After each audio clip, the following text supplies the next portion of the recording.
Hello, welcome to Morning Space Chats, Space Cats Happy Hour podcast.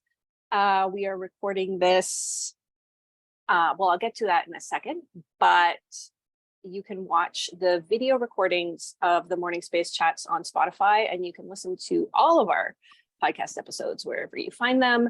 Please feel free to give us a 5-star review if you listen on iTunes. If you have iTunes, that will help us find more listeners. And feel free, if you've ever felt like you benefited from the podcast, to send us a tip your space cats. I believe it's dreadpiratekk at PayPal is our tip account. And our email, if you have questions or comments, is spacecatshappyhour@gmail.com. I'm Zadikat, aka Sunportal, and this is dreadpiratekk. Yay! Hello. We are recording on a very momentous date. It's the 777 portal, July 7th, 2023, which is a 7-year. Very exciting. Do you want to talk a little bit about what you realized about that portal? Yeah, so there's a 13-month portal open right now because the 777 for this year, 2023, breaks down to a 7 in numerology. And then next year, 2024, breaks down to an 8. And so, I don't know if it's Lionsgate, whatever it is, August 888 is next year's 13 months from now. And 13 is definitely a major number of, at least mine, I'm pretty sure you too, Zadikat. We're always talking about the 13s, very sacred number sync for us. So very powerful. And powerful, Lionsgates have always had so much magical energy to them for me. So I can only imagine. This portal will come into play later on in the episode. We're going to talk about a bunch of fun stuff, and KK might have some cool updates to share too. Yesterday was my dear departed kitty Fistique's birthday, and she showed up in my dream as a rainbow kitty who was so cute, who enjoyed having glitter sparkles thrown over her. So the person she lived with was throwing glitter sparkles. She likes to visit me always in my dreams on my birthday and her birthday, and anyway, she's very sweet. So cute. And in 2 days, July 9th, is my new birthday. I will be 1 year old according to that birthday. I think we've talked about it on the podcast, how you dreamed my new birthday, and then I realized it was when I was traveling last summer when I did my big solo trip. And I was actually born in Medellin, Colombia. I was staying with my friend Steffi. Shout out to Steffi. Hey, Steffi. So it feels really special to celebrate this new birthday. I can't believe that was a year ago. This is crazy. Like, thinking about this time last year, first of all, I cannot fucking believe a year has passed. Like, what? Yeah. And just like thinking about everything that has changed. Like, there's so much, and it feels like in the moment you're just like, oh, why is nothing changing? And then you look back and it's like, I forgot all this stuff. And amazing milestones in July for sure. Yeah, we're gonna come up on our anniversary of our trip to Mexico City soon. So yes, and that reminds me, I wanted to say, if you're feeling stressed and you're saying it's already July, how is the year flying by? Remember that you can opt into the version of the new year that starts between the spring equinox, March 21st, Persian New Year, and April 1st. It's like a 2-week overlap. And that's the new year that I feel like we're on now, that feels more organic to me, that makes more sense to me. And works with the 13-month calendar. The lunar calendar. And so that means that we're literally only a quarter of the way into the year, which is so chill and so soothing, right? It's like you're like, what, this year is racing by? No, it's like 3 months in or whatever. It's just chilly, walking around like a little capybara with some turtles on its back. Smiling little quokka animal energy. So for my birthday, I've got a bubble tea. I don't know why it's so squished and collapsed. Got some pressure changes in there. Mike turned me onto this new Turkish place that does lokum, aka Turkish delight. Now, Turkish delight is something that if you haven't had it made fresh, it's a very disappointing experience. And most people's experience of Turkish delight in North America is like some stale box that tastes gross. That was this mine. stuff is amazing. Yeah, I know. It's especially if you've read Lion the Witch in the Lion, Witch in the Wardrobe. Wardrobe. It's like crushingly disappointing. You're like, what?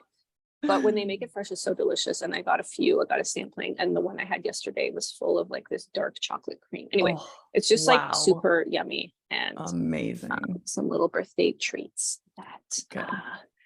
And also getting a new toilet apparently, because finally called in our landlord to deal with all the plumbing issues. Are like, anyway, my energetic connection to the toilet. I heard an interesting thing, which is that witches hate gardening and wizards hate plumbing. And I've been very much in my wizard energy, and it's like so many things in my life manifest energetically through plumbing issues. So we've had this toilet just like every issue for the longest time. So we finally called the landlord, and then he's like, we're gonna replace it. So it's like, damn, okay, that's some new energy. So he's coming whole new toilet. Whole new toilet. Wow. So we're not carrying any of that toilet energy forward. That's actually really cool. I'm glad. Like, I know it's annoying in the 3D, but also it's like, fuck yes, we're gonna get all this new energy. What happens if you, so am I both a witch and a wizard? Because I hate both of those things. Although I guess if I had to pick, I would pick gardening over plumbing. So, okay, but. I definitely feel like I'm both a witch and a wizard. I just feel like my wizard energy is a bit more, I lean a bit more towards wizard. I think I must too. If it's I'm not gonna do anything with plumbing. No fucking thank you. But speaking of gardening and plants, again, throughout this past few years cycle, I've gone through all this baggage with plants, where I was like trying to learn how to successfully keep a plant alive, and then it would die in a very dramatic, creepy way that often aligned with like unsettling mood, and it would like break my heart every time. So we have a collection of dead plants or just empty pots that I just kind of put out on the deck to not deal with. And I was like, eventually, like, maybe we'll go bury them or something, but they've just been there. And lo and behold, they all started growing other plants. So there's one that's like has the dead plant, but then has another plant growing out of it. And then all around the rim of the pot at the bottom is like so beautiful. And then the other one is like shooting straight up. And then we also just had a bag of soil, and like a plant started growing out of this. So there's a lot of really nice new growth, baby. New growth. Which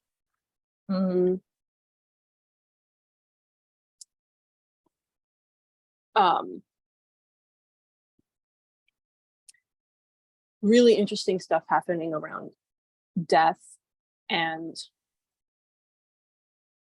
I'll just say I've been presented with a lot of opportunities. So I know I've talked about like the body changes and how like more and more it's like symptoms aren't real. That version of your body isn't real. You can just opt out of all of these whatever symptoms pop up and just not buy into them, and then they just disappear. And like it's like the new body 2.0 is like really anchoring in. But there's also been so much stuff around death, and I've been seeing so much death, and I finally realized it's because I was being prepared for like a Mandela effect type experience, where something that was seemed dead turns out to be alive. And we've also been talking a lot about Mandela effects in the body. You have a story about that. Oh yeah. Okay. If anybody doesn't know at this point what a Mandela effect is, I will just quickly go over it, but hopefully everyone has at least heard of it. It was it's called the Mandela effect because it started, the biggest one that we're aware of so far anyway, it was called the Mandela effect because half the population remembers Nelson Mandela, the president of South Africa, to have died like I don't know, 40 years ago or whatever many amount of years ago. The other half of the population is like, no, he was totally alive. Like he was in prison, he got out of prison, anyway. So a lot of people are putting that down to racism. Like, okay, white people just don't know anything about something, which is fair. Like, I know that's a perspective and whatever, but these Mandela effects are totally real. So it's that kind of thing where you remember one thing and then it's just like so clear in your memory, but somebody else remembers something completely different, or the popular narrative tells you something different. And so you're just easy to write off as like, oh, I just feel crazy, or, oh, I must have remembered that wrong, or whatever.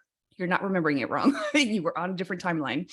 So my Mandela effect on my body is I have this mole, this beauty mark thing on my left cheek, and I can't remember what, I know I didn't have it all of my life. And I can't remember when it popped up, but it was at a time where I was like, I'm pretty sure it popped up during the dark night of my soul.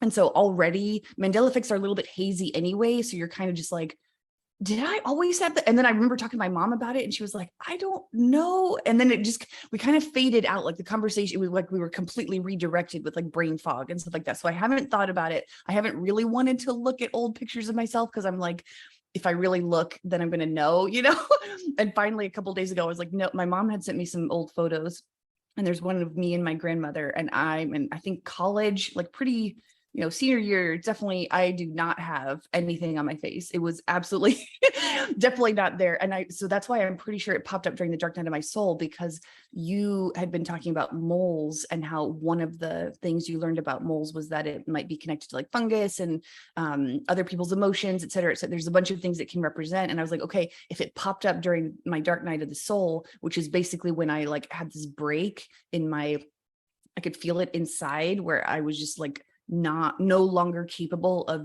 integrating and enmeshing emotionally with other people. And I had to let them fly off into their own islands of pain and just like sit there. Anyway, it was a really hard lesson, but I just was like, something happened and inside, and it was just a break.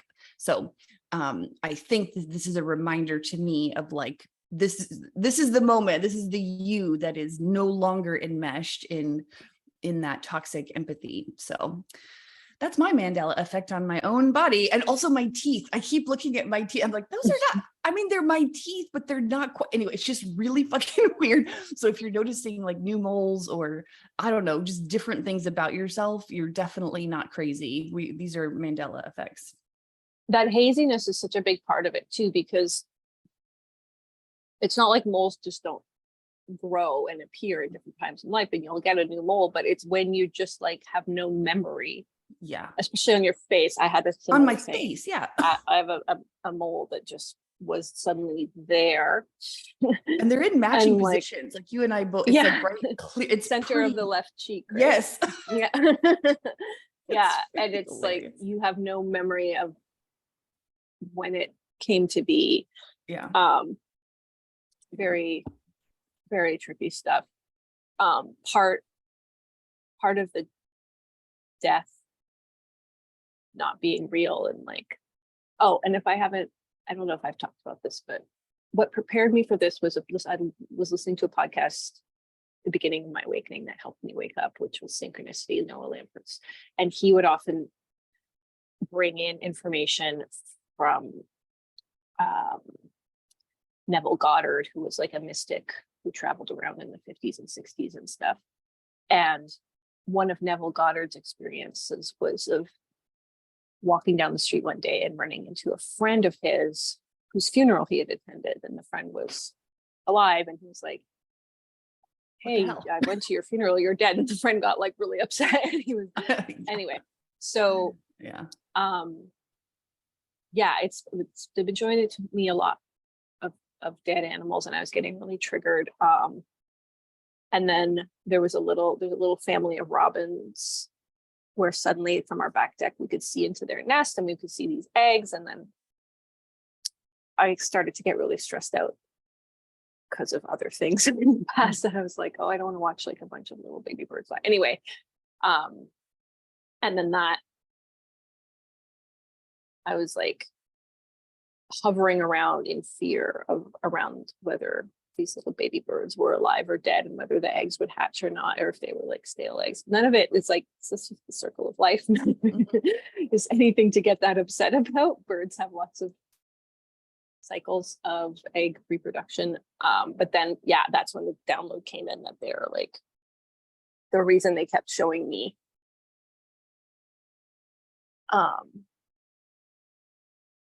dead animals and things like that is to prepare me for something like that. So I'll stay tuned on that front. Yeah, I think, and you and I were talking about this, I don't know, yesterday or recently, about how I just keep thinking that more and more, I think Mandela effects, they've already provided a lot of awakening for a lot of people, especially if you go on TikTok, or I'm not on TikTok, but I know that there's a lot of little little channels there, you know, showing like R2D2 had a silver, not R2D2, C3PO had a silver leg in one timeline of Star Wars. And I remember him as being all gold. Like, he did not have a silver fucking leg, but now the popular narrative is that he does. Anyway, just little, so people are That's more and more.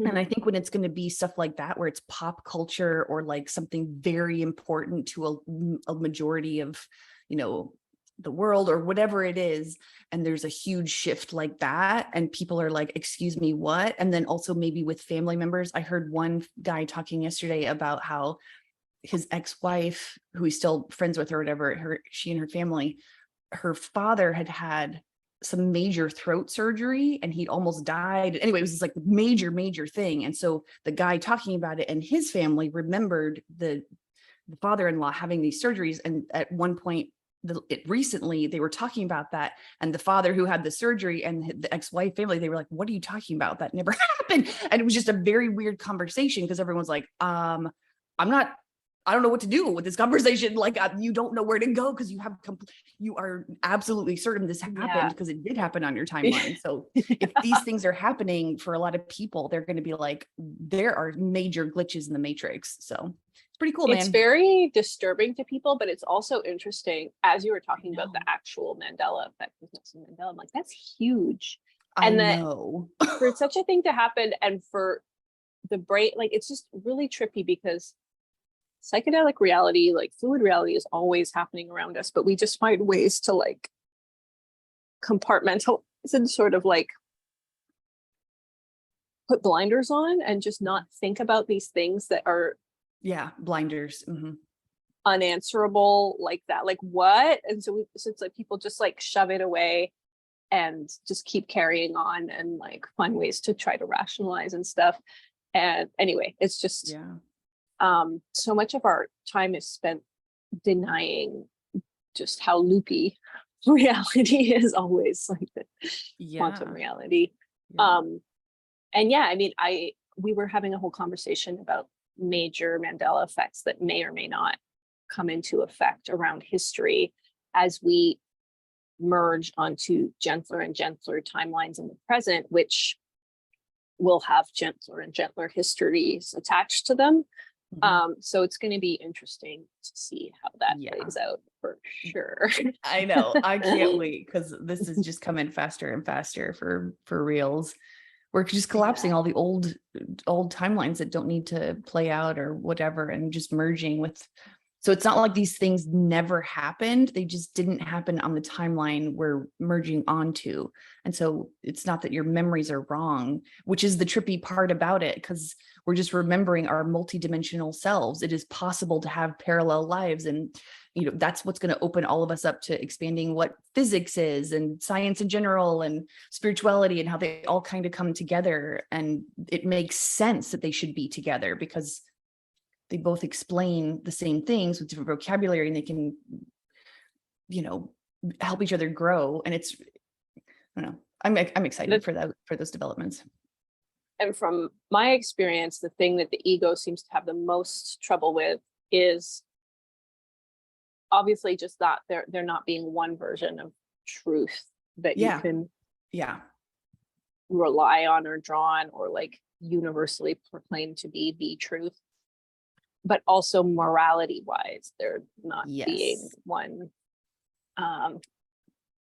one thing to anchor into that is true for everyone. Nailed it. Yeah, activating for people. Super duper. Oh yeah, the body things. I will keep getting updates. I know it kind of made it sound like something had happened with the Robin. Nothing's happened with that Robin family yet. I think processing it allowed me to just dispel some fears. And anyway, they're all doing great as of now. I will let you guys know if if I come across something that's dead and then alive again. But I did want to give another update on my body stuff because it just keeps accelerating and accelerating, and it's very cool. Last time we had the show, I was talking about going off of deodorant, and immediately after the show, from then on, like I stopped smelling bad. Awesome. And I was going my two things that make me smell bad are stress and my period. And so I'm like in the mix of both of those, and yet I wasn't smelling at all. And I also discovered something cool, which is that because I feel like my lymph glands there they don't want anything on them. But I was like, just in case, you can, if you do want to put something on that's not going to like do anything to your lymph glands, you can just squeeze lemon juice. So I kind of used that as like, because I was like, okay, I know I don't want to use deodorant, but I want something that can like calm my brain down. Anyway. Yeah. And so, so it was like instantly it was gone. I also had the same thing with a really bad mosquito bite. I was like, wait, I can opt out of this mosquito bite. The mosquito bite stopped itching. And then I blipped on a few days later to a little bit of itch, and I was just like, okay, I'll just put calamite, because it's not about like stressing yourself out. It's like, it doesn't matter either way. So I just put some calamine, and then it went away again and it stopped. And similarly, just today again, I got a little bit of like a whiff, and I was like, little bit of smell coming back. So I put the lemon, but it's like just a blip. Yeah, it's just these blips, and it's like, it doesn't matter either way. It's not about like turning that into like a big chore to always be forcing yourself to like be in that frequency where anyway, it's very relaxing, but the things just keep accelerating and accelerating. And I've also finally gotten back onto the timeline where my body looks the way that I remember it looking. It's not like, oh, anyway, I'm feeling very joyful about that stuff. I'm very grateful. Yeah. You had major hackathon with that body stuff. Pluto in your first house was really a major transit for that for you. Yeah. And I think it's just like, it's really good to keep talking about, and it puts the vibe out there. I've still been singing the electrolyte song because it's a spell. I like it. Sure. My cells are plump and well hydrated. My mineral balance supports my gut vibration. I'm naturally drawn to the food and drinks that make me feel like powerful links. Yes. I'm telling you. For your our sponsors. Exactly. Our sponsors have great jingles. Speaking of which, okay. Oh, okay. Our sponsors today, it's the Necromancers Guild. Oh. And they've come to us with a really powerful spell. Part of it is a channeled message that I'm just supposed to channel on the spot, and I'm supposed to get my wand for it, my big staff. All right. The wand is coming back. Staff. I know. Make sure it doesn't take out your chandelier today. Yeah, I know. This wand is so big in this tiny little spaceship attic. Okay. So, you can listen. It's a really positive, beneficial spell. I recommend, if you'd like, to think or say like, I receive. And feel free to listen first if you prefer. All right. So it's the Necromancer's Guild. I'm just gonna get out of thinking space and into open.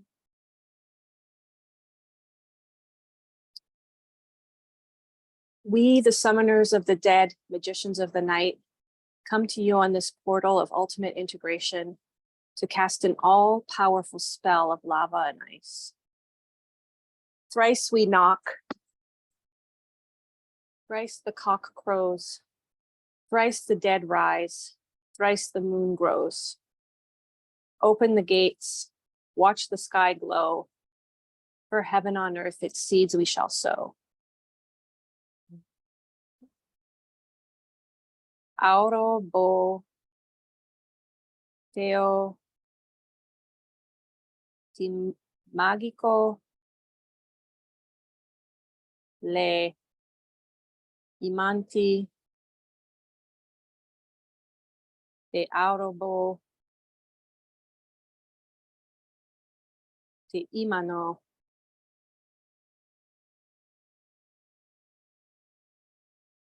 amino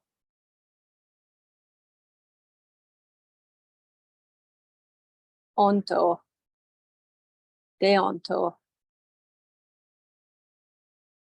Pluto. Blessed be, blessed be, blessed be. Whoa. Thank you, Necromancer's Guild. That was pretty wild. Oh my God. It Do you came have any idea what you just said? I don't know what the channeled part is or where it comes from. Wow. I just knew that I was supposed to just Just let open it on come the out. spot. Yeah. Whoa. It came in right before, because yesterday I was preparing another Fuck Mary portal. And what came through was Wizard, Witch, and Necromancer. And I was like, oh, Necromancer. I was like, what even is a Necromancer? Because I'm very not super tuned in to like stuff. So I went and looked it up and was like, oh, okay, they do magic by summoning the dead. And then just today, like in the 20 minutes before, I was like, okay, who's the sponsors? Oh, it's Necromancer's Guild. And then that came through really fast. The thrice the moon grows. We just had a supermoon, but the next 3 are also supermoons. I was just going to say, this feels really like oracle-y for this upcoming something. Okay. Yeah. And there's 2 supermoons in August. So Are you August shitting me? there's a 3 full supermoon full moons. So it's a full moon August 1st, this full moon August 31st, and then there's one in September. And God that's, I think the spell is going to be activating over that period. Which is really interesting because it's like a 3-month period that has 4 full moons in it. Yeah, that's really fascinating. July, August, and September are definitely feeling like major energies. I'm like, I don't.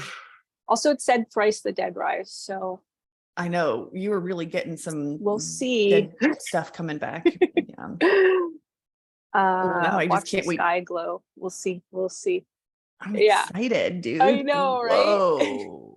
Whatever Mandela effects are about to come through or whatever we're talking about, it's going to be interesting. It feels really, really beneficial. So as I said, it did feel lovely. Yeah, that energy was nice. Free will is paramount. So if you did feel a resonance with that spell, I recommend actively saying, I receive. Mm-hmm. That's so cool. Thanks, Zadikat, for arranging these sponsors.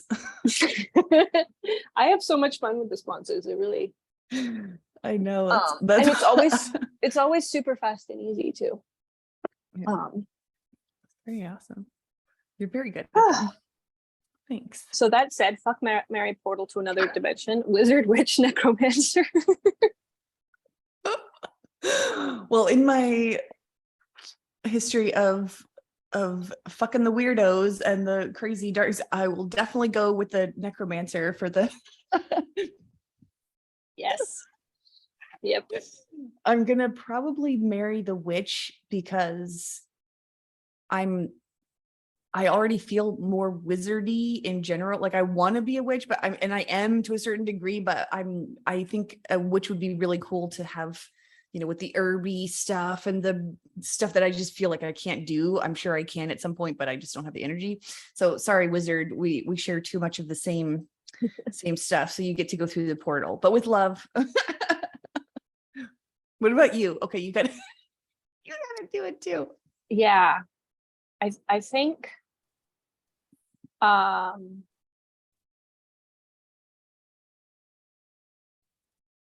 my goodness. Yeah, I hold so much wizard energy too. I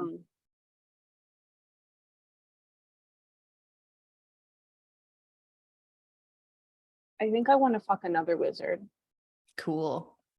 And I think I want to marry a witch. I think that's also who's coming in the throuple visions that I don't know if I've talked about this in the podcast before, but there's a lot of I don't think throuple you energy. My have. partner and I have been talking about being a throuple forever, and like we always get tons of messages and things around throupledom. Even the robins. Okay, quick side note. Yesterday there was a huge hawk.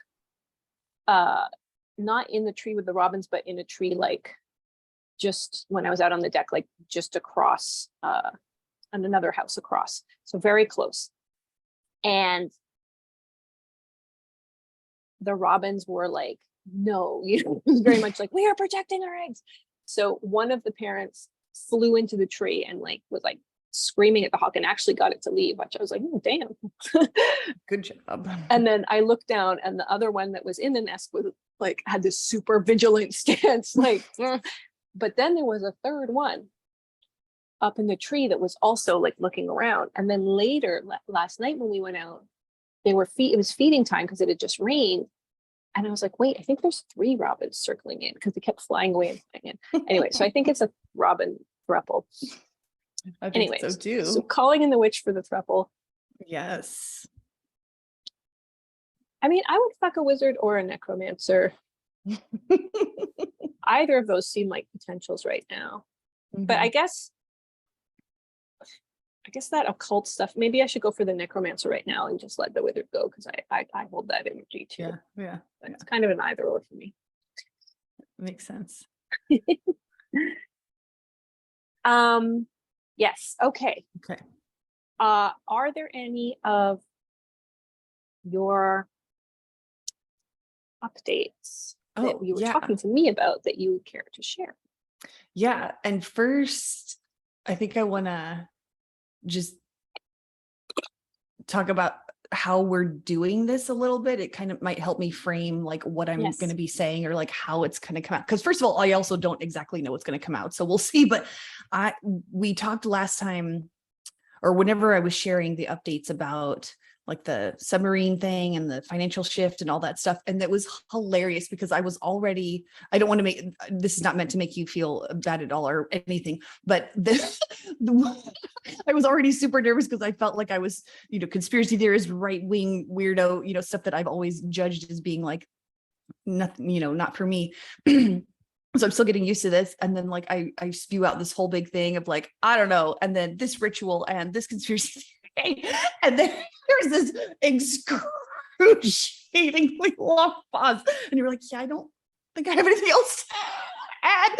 And I just wanted to, I'm sorry, it was really, and I actually didn't feel bad at all. I was laughing hysterically, which is really shows all the growth that I've been able to do too, because normally I would have been like, oh my God. And I would have gone back in my shell and just been like projecting all over the place or whatever. But this time it was just so fucking funny because I was like, we've talked about this too, where it's like we're starting to see how our unique frequencies come through, where you talk about certain things that I might not have a lot to add to, and then I'm going to talk about some things that you're not necessarily going to have to add to. And it was a hilarious first step to show people in real time how some of this stuff works. Like if you're collaborating with people and you're used to seeing things like be framed as like a debate, like you were talking about yesterday, where you were like, there's people who say different things and have different frequencies, but they come at it like debate stuff, which doesn't feel like our style. Cause I don't, whatever. I love that it works for other people, but it's just not for me. And so, but then you also don't have to not even agree, that's not the right word, but like you don't have to add to the other person's stuff necessarily. You don't have to have a huge conversation about it. It can be like little news segments, like we can talk about certain things together and play off of each other. And then there'll be certain times when you say stuff and I'll be like, okay, yep, that sounds good, nothing to add, and they'll be, vice versa. So anyway, this is sort of we're playing around with some of this stuff because we can see how we're we've had the overlap, and now we're kind of seeing how it can also be different. So my stuff this week is more about disclosure things and, all right, so I'll get into it. A lot of it was also the Mandela effect. Like, apparently now the passenger pigeon has been spotted up in northern Michigan, and it's not dead, like, or not extinct like we thought back in, the First World War, et cetera, et cetera. So little things like the Mandela effects are huge, especially for me. I'm always talking about them, and I love them. So that's going to be a major thing. And I know we share some of that stuff too. So I'm not saying it's only mine, but anyway, so that was a major thing I was going to talk about. And then, which we already did. And then the disclosure stuff that I've been really getting into. Could I just interject before we move on to disclosure? Because the passenger pigeon, I don't think we talked about on air, and it's so cool. Speaking of thrice the dead rise, I don't know if it feels like it's moving forward from this point, that there will be thrice more, but it was definitely a really cool one. You started talking to me about passenger pigeons, and we've been getting passenger pigeon sinks and all this stuff coming through about passenger pigeons, and that they were potentially no longer extinct. And they've been extinct for like over 100, for a very long time. Very long time. And then, so we had those conversations, and then like the next night I was out again on the deck, Mike, and he was like, "What is that bird?" And I was like, "It looks like a pigeon, but it's like too small. It looks like a pigeon crossed with a dove, and it's like brown." Anyway, and I had the binoculars, and I really looked at it carefully. I was like, I've never seen such a thing. Like, what could it possibly be? And then like finally, like a day later, I was like, wait a second, and I Googled passenger pigeon, and I was like, it looks exactly like that, and they are the cousins of the dove. So so cool. It was like you directly sent it into my reality. Yeah. And then I had the dream about the northern white rhino, which is, there's only 2 females left, at least the last that I've heard. Again, it just could change any fucking minute, but like the last I heard, there were 2 females of the northern white rhino. There are more of the southern white rhino, but it's a subspecies, and they don't tend to mate, at least on the timeline that we were on. Anyway, I'm not sure what's going on with that, but the northern white rhino showed up in a dream I had 2 nights ago, and it wasn't doing anything as far as like, I don't remember. All I remember is that it was in my dream. It was like a presence or whatever. And I know that the albino animals, like the white buffalo, all the albino species that we're seeing, they're like special guardians of some sort, like earth guardian type. I don't know. Maybe they all have specialties. I don't know, as far as like maybe this one does whatever time and space guardianship, and the other does like record guardianship. I don't know what that's all about, but they just feel like very special guardians. And so the fact that the white rhino was in my dream, and I'd just been talking about how there was only 2 females left, I'm like, okay, perhaps and then then the scene from Jurassic Park flashed into my head where Jeff Goldblum is like, life finds a way. So because in Jurassic Park, if you haven't seen it, like the selling point is, we only have female dinosaurs. They're not going to have a chance to get out of control and have all these babies and blah, blah, blah. And Jeff Goldblum is like, okay, bitches, like, I don't think you understand what's actually going to happen. So anyway, something interesting could be happening with the northern white rhino and its guardianship. We'll see. Which, because is it no, it's not parthenogenesis. Is it parthenogenesis when 2 females reproduce, or whatever the term familiar, is for when they Yeah. spontaneously manage to reproduce on their own? Seeing that in a mammal would be very, very interesting.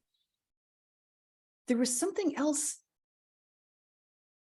Didn't you send a TikTok about female species who can do that, and there's more of them than we thought, and that was another Mandela effect, or at least a higher timeline of some sort? Yes. I get a lot of downloads about that with genetic things happening. Something that's definitely coming online, who's to say when it'll show up in the external reality collectively, but is just total reproductive autonomy, and which includes not needing, like, like not needing like a sperm bank or like, I don't know, you know what I mean? Yeah. Like we're already moving towards that with things like sperm banks and stuff like that. But yeah, it's very interesting. And agreed. I was getting some more of that anyway. I was getting more reproductive autonomy syncs today. That's good. But like, yeah, the ability to just choose to be pregnant or not pregnant. And there's a lot of stuff about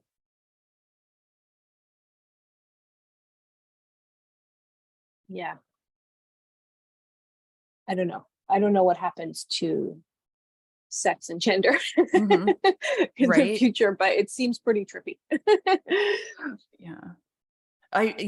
This stuff, it's so fun to speculate about it because we have the metaphors or we have the ideas for what's going to come through. We just don't know how it's actually going to show up. I remember Jessa talking about how when she first got the downloads about gender is going to forget what she said. She's like, oh, are people's dicks going to fall out? Like she just couldn't, she's like, what do you mean gender is different or whatever her downloads were. And this was like 20 years ago. And then now all of a sudden it's like, oh, you know, non-binary and, you know, it didn't show up the way she was expecting, obviously. But so that's the kind of stuff that we get where it's, we get the general idea and then however it shows up is completely probably different, but who knows? Yeah. Because it always, it comes through a lot for like, oh, if you have a uterus, you're going to have reproductive autonomy. But I'm like, what about people who don't have it's not like they're also gonna, I don't know. So it feels like something trippy is gonna happen where I agree. Anyone can have a baby. Well, Matthias De Stefano just did last month or some, I can't remember, very recently, he did his little trip to some Nordic country where he went around and did a 9-day ritual of some sort with like runes and this and that. And it was like a symbolic giving of his eye, like Odin gave his eye for the deeper knowledge and hung upside down from a tree for 9 days or whatever it was. Anyway, it was some sort of recreation of that. And he said that it was the download that was coming through for him was that he needed to do this to open Ragnarok, the rainbow bridge, for the children to be born that are going to turn upside down what it means to be a man or a woman. I think that's what he said. Again, all this stuff, I'm taking in bits and pieces and I'm summarizing the best I can, but he had an Instagram live where he talked about that. If you guys ever feel like checking it out for yourself. But anyway, so I think that's probably got something to do with it as far as that idea. Can I also say, just before you go on to disclosure, what you were talking about at the beginning, like moving into our frequencies, and our last episode where you were talking about stuff, and it was like, so it was just very interesting because it's like I don't have a framework for what it looks like for when people, and it's just like what I was talking about, like the discomfort around multiple things being able to be true. I don't have a framework for what it looks like for when people who are like holding really different, distinct frequencies or really distinct messages of truth are like in conversation with each other. And mostly we've spent our podcast so far just talking about the overlaps. And so it just happened spontaneously that you were suddenly talking about something, and it's like there's a few topics that you talk about where I can't, like, it never stays in my brain. I go into that haze where I can always tell if something's just not on the frequency that's meant for me. And it's like things like cryptocurrency, and where I'm just not meant to like retain a lot of information about them or anything. So that's what was happening. And I just started to feel like anxiety in the moment, because I was like, you know, what I'm used to is as a conversationalist is being like, you want to be engaged and you want to be like, oh, that's so interesting, and like a jump off point, and not just kind of sit there like and I think it was also just the thought that we're going to be saying things that will seemingly contradict each other potentially. And that idea too, like that I was like processing feelings of anxiety around that, like like how will that feel, or how will that be for the listener, all that kind of stuff, where I was like, oh my goodness, that feels really different. Total same. And I also have an open head in Ajna, and I think the Ajna in human design, and the Ajna in particular is very concerned with making sure that, you know, I want people to know I know things and I need to prove it. So I like, you know, if you say something that contradicts me, it's like, well, yeah, I totally knew that too. And so, and I don't want to get into that not self theme where it's like, of course, you know that, of course you can Yeah. see the other perspective, of course, you know, all the things. So it's a good practice for me too, to watch that not self stuff come Yeah. through and at least not, you know, hold space for me being like, well, the audience will think that I didn't think of that. And it's like, well, who cares? Like, first of all, you know, you did, so it doesn't matter what other people think. And anyway, so I'm very curious how it's going to start playing out, because this will be a fun human design experiment too. And a lot of it feels like places where I'm not as much, I think of things as like, are you a bridge or an anchor? And we're always embodying multiple, like we're both and doing things all the time, but like places where I'm not as much of a bridge. So it's like speaking to current realities unfolding and stuff like that. That's where, yeah, I tend to like,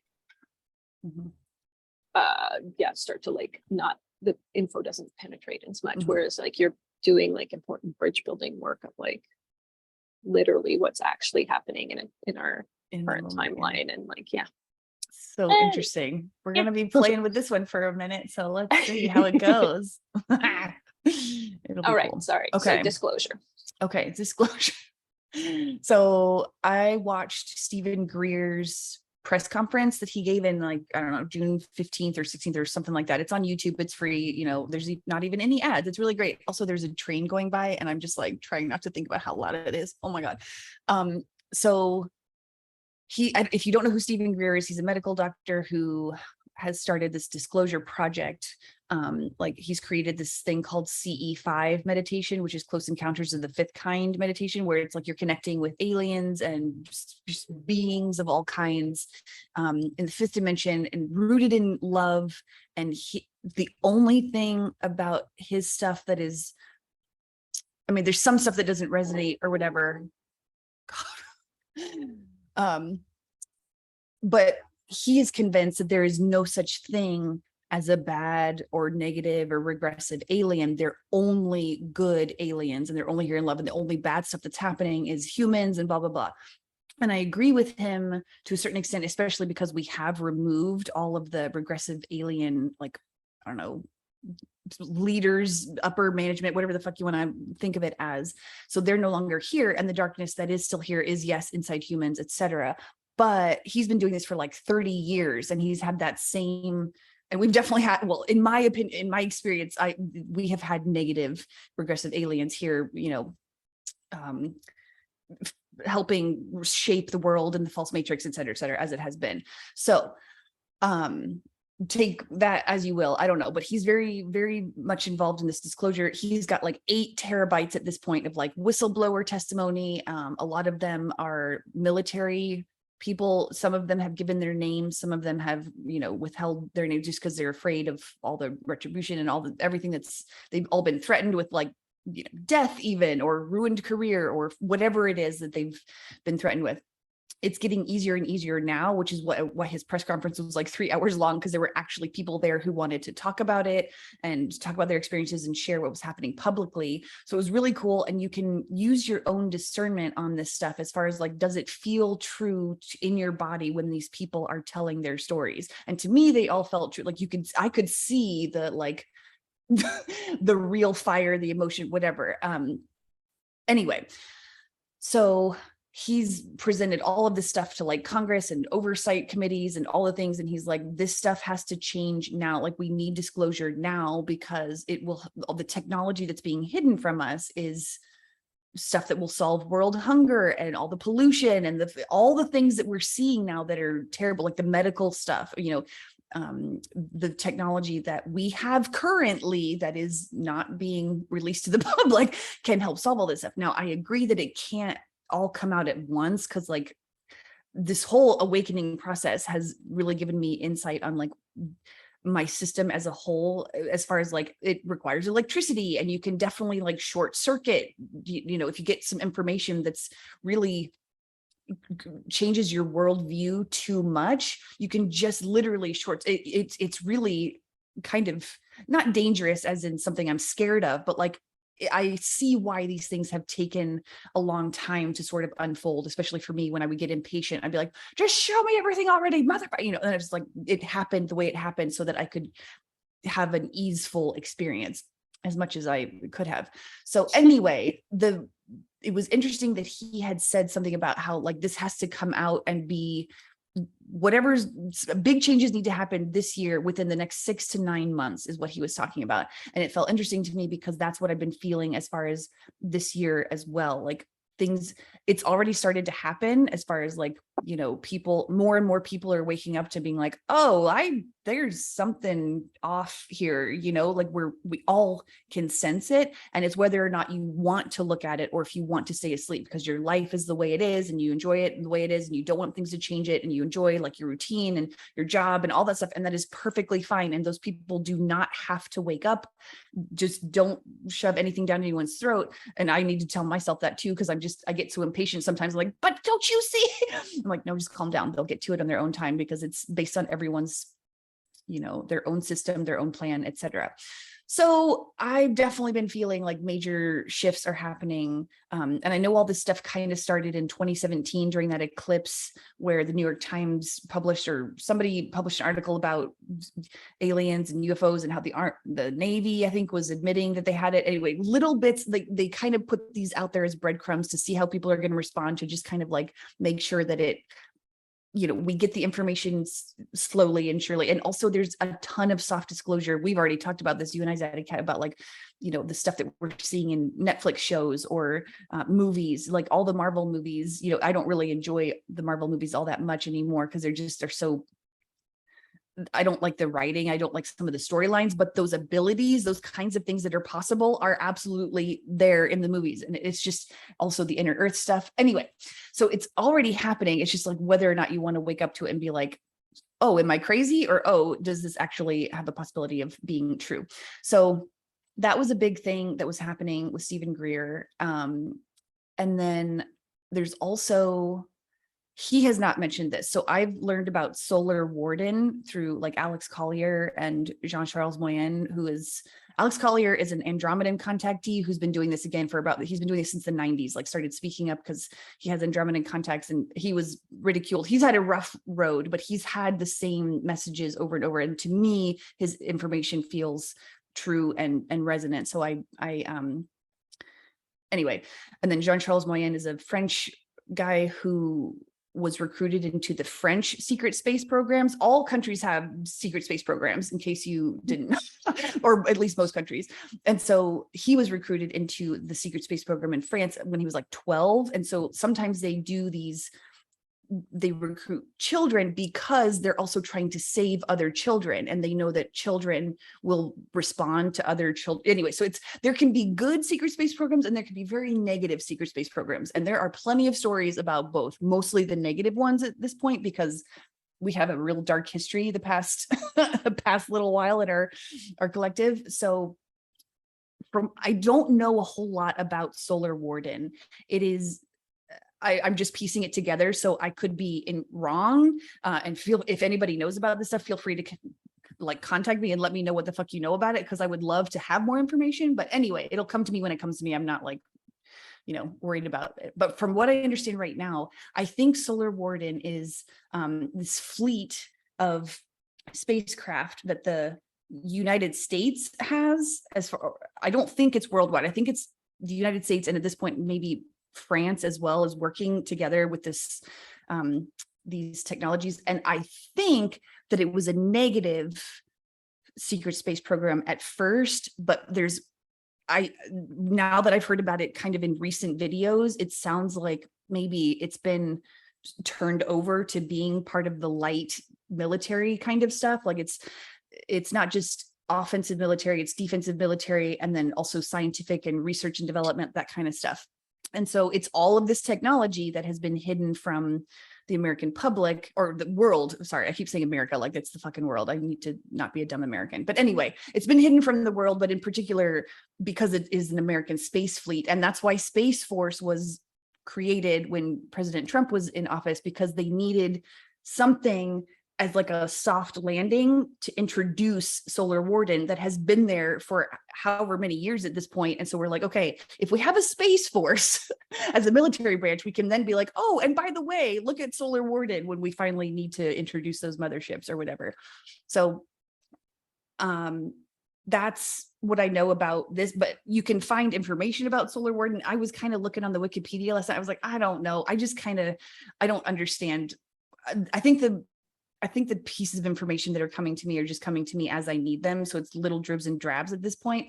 So we're just introducing, for anyone who is interested in this stuff or is like getting their own synchronicities about it, I think I'm supposed to talk about this stuff just so people have a landing pad of like, oh, I'm not crazy. Somebody else is talking about this. Anyway, so right now it's very little information, but that is what I have. Oh yeah, the other thing I had about the military stuff, and this will be the last thing I say, hopefully, but I've been part of this disclosure stuff with the Space Force and, you know, all the other things and all the companies that have done the, you know, the military industrial complex is not what we really see in public. It's all the hidden stuff that's like beyond, like the government doesn't know about it. The president isn't allowed to know. Like it's really, that was the stuff that the regressive aliens were kind of running and helping humans run.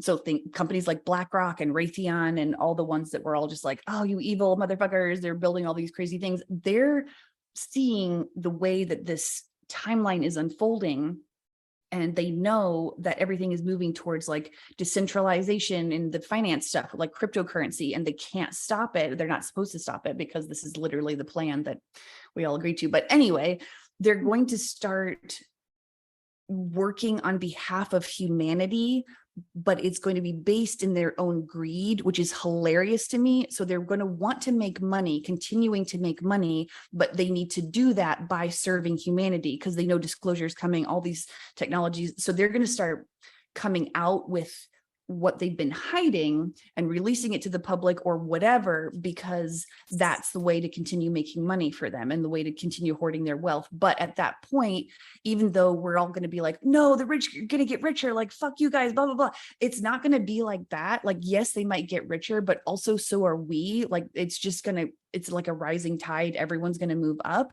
And at that point, it's not going to be cool to hoard money. It's going to be cool to spend money on like improving your community or improving yourself or your friends and family or the systems that are failing, you know, like building new systems. So it's like the people and companies who've been doing bad shit, we're not going to want to see them do good stuff, but like literally the frequency won't allow them to do that negative stuff anymore. It's like we're all moving into this lightness where the darkness can't really exist in the same way. And so like if Jeff Bezos starts to do something good for humanity, our instincts are going to be like, fuck you, you're just doing it for tax reasons, blah, blah, blah. And maybe he is, that's totally, but it's like, it's ultimately moving towards making humanity have a better world to live in. So I'm grappling with my own stuff about this, but my thoughts with the military, to go back to what I first started to say, was tied into this, where all of these companies are funding this military industrial complex where we're all just like, it's a black hole of money and like weird secret ops and all this stuff.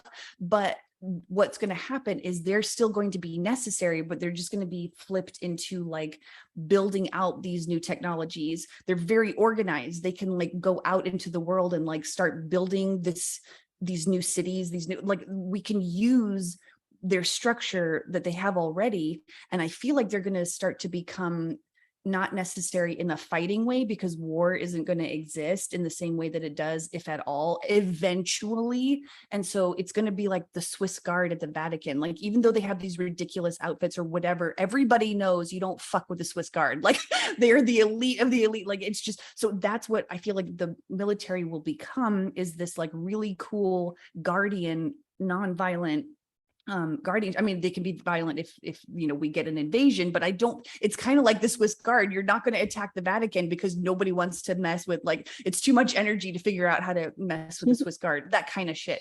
So anyway, it just feels like moving gradually up into like how the darkness is going to be used for the, like, it can also evolve into the light or doing things that we just don't fucking expect. And so anyway, still some half-formed thoughts there, and I'm not sure if any of that made sense, or if anybody else is feeling fuzzy and has tuned me out. Cool, whatever. If it makes sense to you, or if you have other things that can maybe add to what I know or don't know, please be in contact, because I would love to hear from anyone, any feedback. So that's my thing. I'll let you either respond or not, but that was my stuff. Well,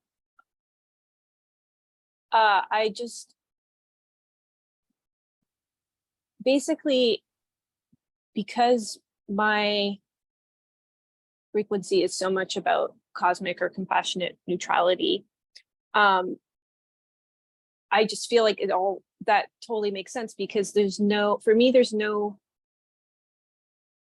impulse or emotion. Like, I just spent so much time during my awakening in these polarized, going into them and feeling compassion for them and stuff. So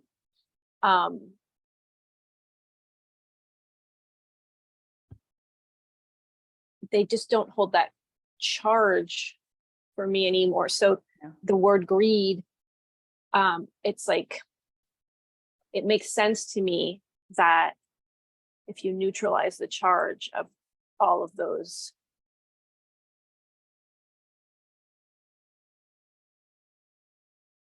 but it's great. Is greed even an emotion? That's why I'm having trouble. Anyway, whatever. That makes sense. Is it an emotion?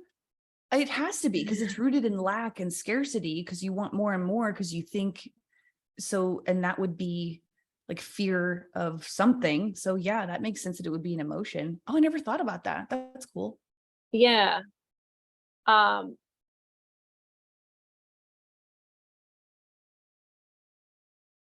would say I see it like,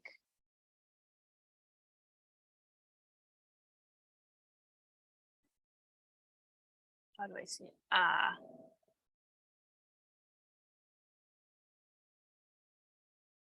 It's just like, it's like a black hole energy.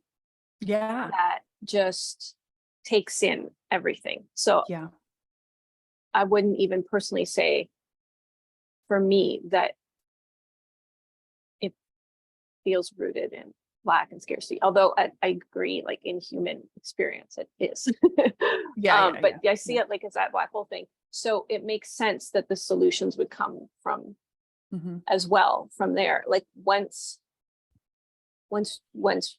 you have the inner, you can stop condemning these things in your inner reality. You open up paths for whatever you've been condemning to become the solution. So that everything you're saying totally makes sense. Nice. When you were talking about the military, it also reminded me when we were doing that blue sky exercise of like the military becoming guardians of like environmental guardians, and that might be further along, like you're seeing something more in the immediate future, and then eventually they become like, they move into just not even just guardians, but like ecological workers, like exactly. They're the ones who go in and like try to rehabilitate swamps and rainforests and marshes and stuff. That does feel further along, and like it's like the steps that are taking us there. And it was reminding me, because I brought up the bridge and the anchor thing, I think I should say what that actually means. I kind of just dropped it without contextualizing it. But how it appeared to me originally, the whole bridge and anchor metaphor was, in order for us to move in linear time from our present moment to a future moment, there have to be, we form a bridge from the present to the future. And so a bridge needs to be anchored in at both ends. So there are people that hold a lot of anchoring energy. Although, like I said, everybody is capable of playing all the roles. But there are people who primarily hold anchor energy at either end, which means there are people who are very much anchoring us into the present moment, who may have a lot of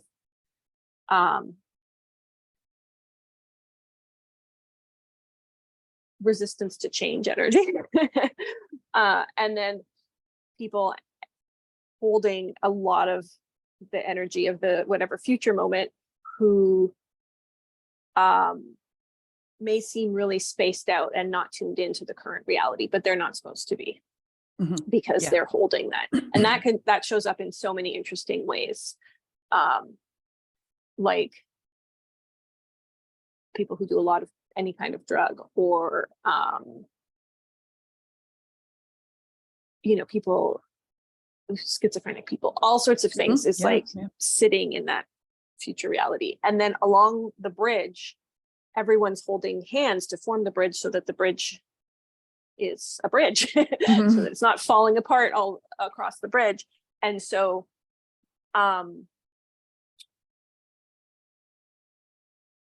all along the way, it's like anchored into now this moment in time, moving into this moment in time. So people who seem at polar opposite ends of the spectrum, the way it originally came through to me, so they always showed me the example of like a police officer and a prison abolitionist.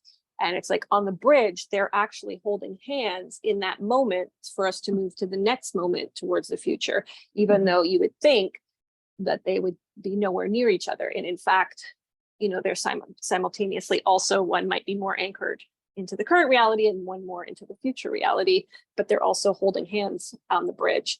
So it's very multidimensional and kind of hard to like put into words, at least for me, because it's like we're all moving across the bridge and holding different points on the bridge, and like holding hands with different people with our views and anchoring this and anchoring that at different points. But what's interesting about that is all in place so that we can have a coherent experience from here to there that is satisfying, right? So that we can build a narrative that isn't just everything all at once and suddenly we're like in a totally different reality, and it's like, whoa, that was trippy, but like what kind of well, maybe just a bit of a letdown, as opposed to like actually feeling the progression of moving towards stuff. However, simultaneous to that is the bridge allows for quantum leaps and things like that, and that's where things get weird.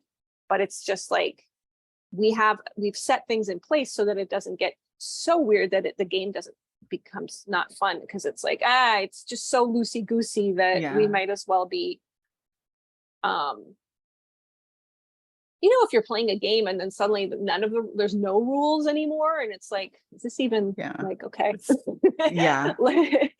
Like it could be fun to have like cheat codes for things, but if you have all the cheat codes, like why are you playing the game? Like, you're just exactly why are you playing? So just as you were saying, create the narrative, I was like, oh yeah, it's like we're writing a story. It's like, here's you're reading a book. If you start reading a book and then you jump to the end, like that is a way to read a book, and that's what some people are going to want to do. Just like when Harry met Sally, he always reads the end of the book first, so that in case he dies, he always knows how it ends.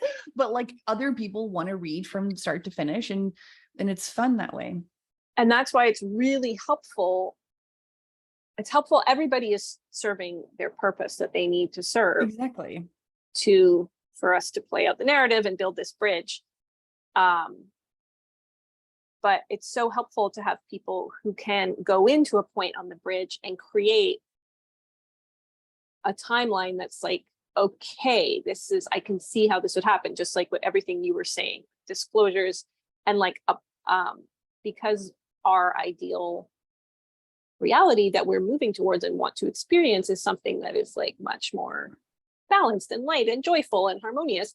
So you're carving a path and seeing the path from point A to point B in a very pragmatic way on the bridge, that it's like, oh, I can see how you can walk across this bridge. it's very cool. I'm glad you brought that bridge thing up again, because I know you talked about it in one of our earlier episodes, but just in case people haven't heard that one yet, I think it's valuable to It's talk very about that stuff. soothing, you know. It's like everything that seems like it's at odds with each other and irreconcilable is actually a crucial part of the structure of the bridge, holding it up and keeping it like moving across. And that's just even more of a good point about how we really just need to work on, well, it's kind of like what I think we talked about this in one of our recordings where we're like, you don't have to feel like you have to be Arsenal. And I was talking about how I not wanted, did I talk about how I didn't want to go to a march?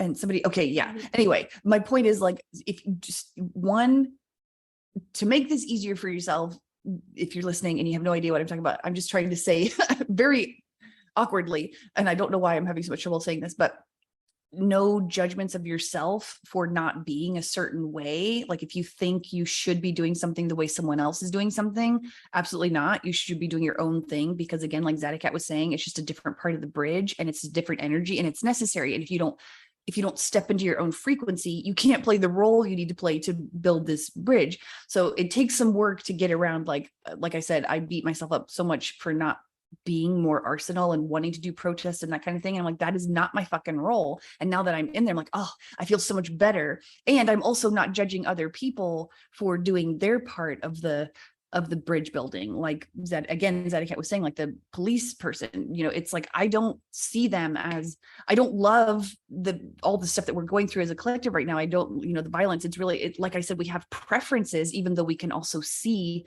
the neutrality of everything being necessary or part of the story or whatever. But I just have no judgment anymore. I have my preferences, but I don't have the judgments. And so it's more messages around zooming out like that as best you can. And hopefully by the time you're hearing this, you're ready to at least start playing with that, because it was hard at first. I didn't enjoy it. I was like, no, this is true. And this is the way the world should be. And it's nope, not like that at all. I think also people associate acceptance and a neutral perspective on the current moment with some kind of resistance to change, but the true neutrality is what is like, it's very open to change. Like that, if you're only neutral about the present moment, then you're acting as an anchor for the present moment, which is fine, but it's not like an all-encompassing neutrality. But I think that's what, just going back to my very arsenal-y day, is that was told. It was like, if you're, it's that, what is it? If you,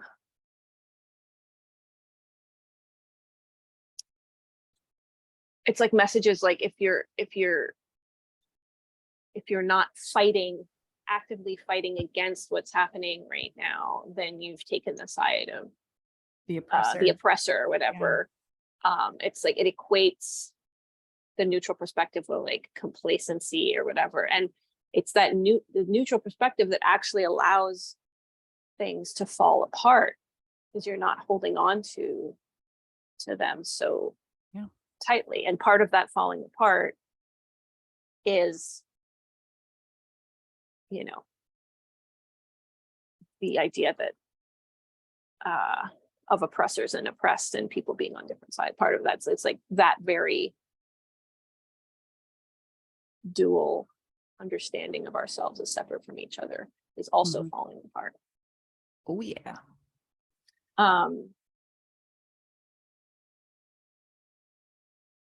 It's just interesting because it really is, it's just like layer after layer, because it really does take such shedding of things to be able to tolerate things like a big disclosure or stuff like that that's coming, and to be able to be like, okay, like, everything. Like I remember just things that like shake up the collective. Like I remember when they were showing the dinosaurs coming back from the past to like help us with their energies, and it was like these huge dinosaurs stamping on the earth and shaking things up, and you have to be able to like tolerate those reverberations without falling back into the old stories of, oh no, catastrophe is upon us. Yeah, It's been that's an important energy. Just everything, like even things that we consider natural catastrophes and stuff like that, even viewing those from a more neutral perspective, like you just shed layer after layer. It's really, it's a real trip. And each one, and it's like you have to process your triggers. And I was actually thinking, as you were talking about the dinosaurs and how it's their energy that's coming back, I'm like, what if there's a Mandela effect where some dinosaurs are in inner Earth or something? Like they actually do come back. They were not all destroyed by the meteor or whatever, you know? That would be so cool, and feels definitely like a potential. Yeah. Talk about coming back from the dead. Holy shit. Well, we're always, you know, what's super interesting? It's like, I remember when they were showing me, I was showing me, the universe was showing me whatever, ways that things would come back. And it was like, something that had been a huge sadness trigger for me for so long was that reef in Australia, the Great Barrier Reef, that they kept talking, it's dying, it's dying, it's dying. And then they were like, oh, we were suddenly able to have technology to go like deeper in the ocean and see there's this whole other reef that exists that's like flourishing. And that just feels very tied into like what you're saying, like inner Earth stuff. Like we keep discovering, like they just discovered a new ecosystem underneath this like super thick ice sheets in Antarctica that go down like hundreds of meters or whatever, and they like put a camera down, and it's like, whoa, there's like there shouldn't be any life here, and there's a flourishing ecosystem. Or that sunken forest in China, like it's like underneath the sinkhole, and it was like, whoa, there's a huge ancient forest in there. There's just so many beautiful, magical things that can come to the surface. Yep. You nailed it. That's why it's the fear narrative that, you know, the dark forces are still trying to get us to buy into. It's like the earth is falling apart and nothing's ever going to be fixed and we're all going to die.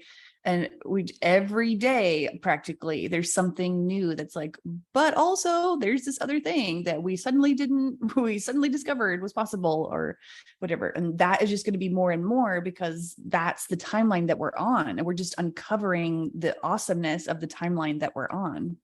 And we enjoy having strong preferences and strong desires. So something I've been tapping into more and more lately is, it's like once we get into it, it's like a really fun zone to be in, where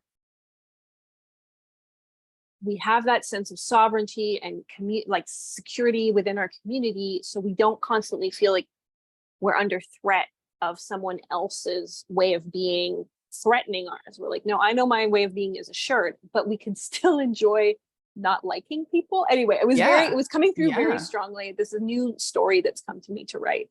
And it's like, it's like a really joyful not liking of other people. And like, it's like, you really enjoy, you're just like, there's different, it's so amazing that there's so many different frequencies. And I just like with music and with food or whatever, I enjoy some and I don't, but it doesn't turn into those really dense stories, and it doesn't turn into like hatred and like major conflict and resentment. Also, it's just like, you're like, oh, that person is such an asshole, and I'm so glad that they exist in this, you know, crazy. It's like when you're like, oh, like that bird is so noisy in nature, like this one bird, oh my god, or like that flower is so stinky, whatever, the tree, but you're like, you're so glad that the ecosystem is so Yeah. diverse and interesting. Yeah. So you could still have those strong reactions to things. It's very pleasurable to have strong reactions. It really So, is. for example, you don't have to like just having a compassionate, neutral perspective does not mean that you have to like, say, a Jeff. Like you can be like, oh my God, what a colossal, Mhm. you know, dinkhole he is, but he's not a threat to you. Yeah. And he's not your survival doesn't depend on him being eliminated from the planet and all, Perfectly said. Yeah. he's a very Love it. charged example because I right know. now he's just like takes up so much space in our awareness and stuff. But Yeah. whatever, your neighbor or your whoever, your coworker, whoever that's like drives Mhm. you up the wall. Yeah. It's like we like having, not everybody, and that won't be true for everybody, but a lot of us really like having strong feelings. Yeah. And that's not, so we get to go into the zone where we can still have those. Yeah. I like but just that. feel so much more peaceful and stuff. Yeah. That's why it's important to feel your feelings, because I've been noticing myself kind of pushing down those stronger feelings where I like want to dislike something so bad, but I'm like, no, just stay neutral. You see all the perspectives, all the blah, blah, blah. And then I kind of talk myself out of having strong feelings. I'm like, but that wasn't very fun. I wanted to like, be angry or whatever. So fucking be angry or hate. Not, hate is, it's so hard for me to say, go ahead and hate someone, because I don't love that frequency. But again, if you do, then enjoy it. Like it's fine. But also know that there is a neutral place for you when you're ready for that. Yeah.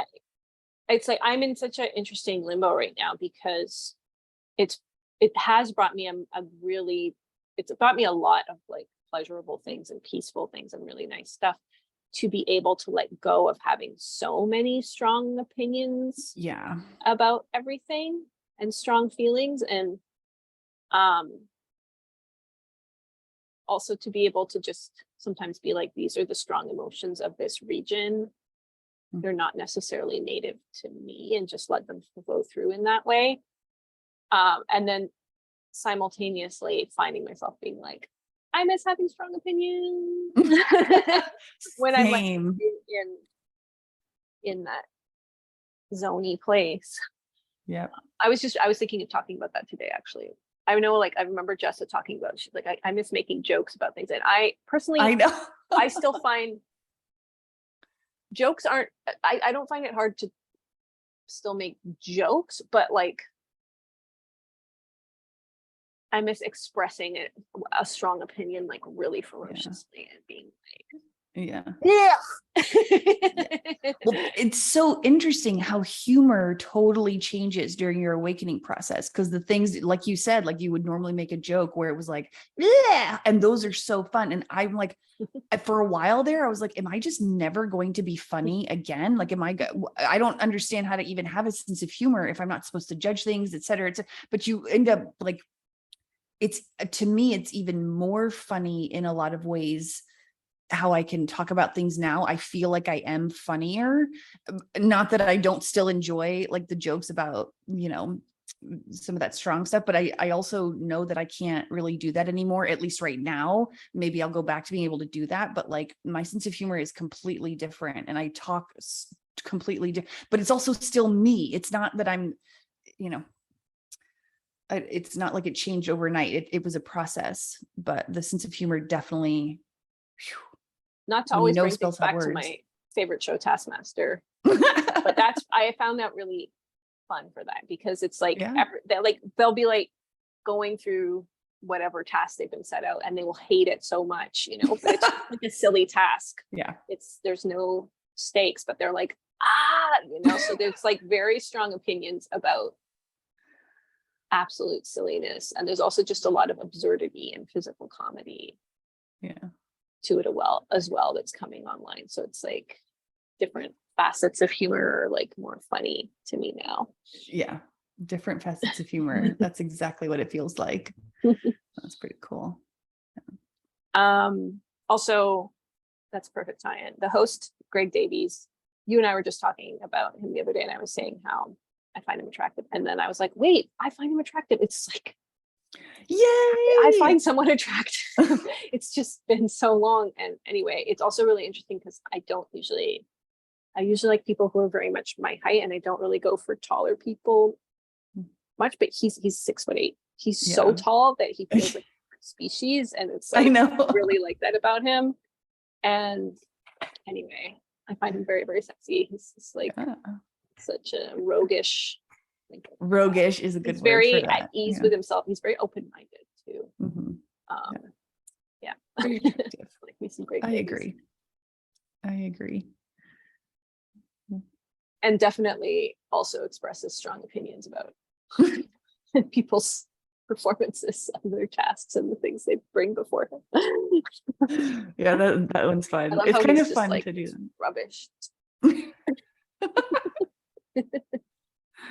I think I'm just finding that's why I enjoy watching stuff now where people still do those old sense of humor stuff where the jokes are rooted in that visceral reaction type thing, because I don't do that anymore. And so watching someone else do it helps me sort of, what is it where you do it, you experience it through someone else. Anyway, that's what I'm. Oh yes, vicariously. Yeah. Vicariously. Jesus. Thank you. Wow. And then a lot of fun transmissions. I feel like everything you shared like what, 3 or 4 major transmissions. Yeah. Today. Ooh. So did you though. All this the Necromancers Guild. It's a lot. Good one. Good one. Final thing. It's been really fun. My mom has all these powers, and sometimes she perceives them as powers. Like she knows that she gets like prophetic dreams, and she's like very tripped out by it. But also other things, and it's really fun because she'll tell me these stories, and I'm just like, it's your power. Like, so we've experienced, all 3 of us, me, you, and Pearl, in our Dragon Tree Collective, this thing where it's very much like connected to that magnetic feminine power where the power will go off and then come back on, and in your house. So my mom just experienced it, and she had been talking to me about she has a little stove clock on the oven, the oven clock that had stopped working. And so she had just told me that last week, and then she was like, my power went out today, and then it came back on again, and now the clock is like weirdly working again. I was like, it's happening for you too. I find it very cute to hear her stories of it. That is cute. I love it. That's fun.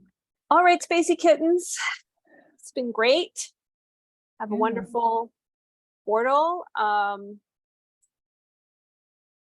Keep an ear out for knocks at the door, cocks crowing. Synchronicities. It's been pineapples again. Pineapples are very much online. And okay. I know pineapples because I finally looked it up, because I've always had a strong connection to pineapples. And like, I have a lot of clothes with pineapples.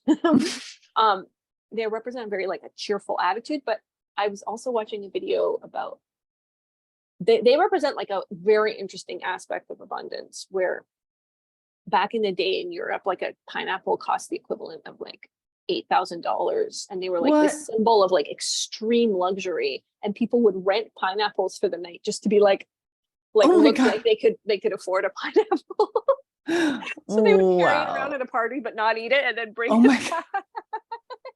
What the hell? This is completely new information to me. I know. I'm like, this history, it might be like a whole new timeline history opening up. But they had to be shipped over and kept intact, and they didn't grow natively. But for some reason they just became this symbol of like total opulence. So funny. So I think that ties in with your I've been eating more pineapple lately. Yeah. I don't really eat that much fruit at all, because I just doesn't. But I really have. I bought fruit, I think, the last 3 times I've gone to the grocery store, and it's been pineapple every time. So yeah, pineapple synchronicities abound. So a very funny, hilarious omen of opulence and like abundance and stuff in a really funny way. I like that. I'll take it. Renting a pineapple is a very funny That is pretty wild to think about renting a pineapple. And then like the third or fourth person gets like this kind of like shriveled on the pineapple for their renting space. Oh no, the poor pineapple. That's hilarious. All right. Peace out, Space Kittens. Talk to you soon. Bye-bye. Bye.